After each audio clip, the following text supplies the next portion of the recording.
The column is one of the most distinctive monumental sculptures to have survived the fall of Rome. For centuries, classicists have treated the carvings as a visual history of the wars, with Trajan as the hero and Decebalus, the Dacian king, as his worthy opponent. Archaeologists have scrutinized the scenes to learn about the uniforms, weapons, equipment, and tactics the Roman army used. And because Trajan left Dacia in ruins, the column and the remaining sculptures of the defeated soldiers that once decorated the forum are treasured today by Romanians as clues to how their Dacian ancestors may have looked and dressed. The column was deeply influential, the inspiration for later monuments in Rome and across the empire. Over the centuries, as the city's landmarks crumbled, the column continued to fascinate and awe. A Renaissance Pope replaced the statue of Trajan with one of Saint Peter to sanctify the ancient artifact. Artists lowered themselves in baskets from the top to study it in detail. Later, it was a favorite attraction for tourists. Goethe, the German poet, climbed the 185 internal steps in 1787 to enjoy that incomparable view.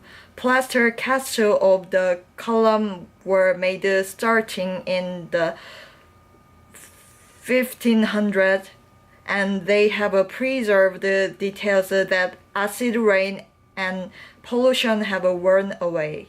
Debate still simmers over the column's construction, meaning, and most of all, historical accuracy. It sometimes seems as if there are as many interpretations as there are carved figures, and there are 2,662 of those. Filippo Quarelli, a courtly Italian archaeologist and art historian in his late 70s, literally wrote the book on the subject. In his sun-flooded living room in Rome, he pulls his illustrated history of the column of a crowded bookshelf. The column is an amazing work, he says, leafing through black and white photos of the carvings, pausing to admire dramatic scenes. The Dacian woman torturing Roman soldiers, the weeping Dacians poisoning themselves to avoid capture. It's like a TV series. Or Quarelli says, like Trajan's memoirs. When it was built, the column stood between the two libraries, which perhaps held the soldier and emperor's account of the wars. The way Corelli sees it, the carving resembles a scroll, the likely form of Trajan's war diary. The artists at this time didn't have the freedom to do what they wanted, must have acted according to Trajan's will. He says, working under the supervision of a maestro, Quarelli says, sculptors followed a plan to create a skyscraping version of Trajan's scroll on 17 drums of the finest Carrara marble. The emperor is the story's hero. He appears 58 times, depicted as a canny commander.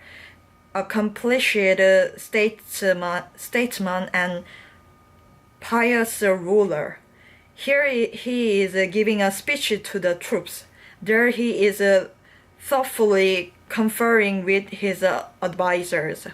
Over there, presiding over a sacrifice to the gods.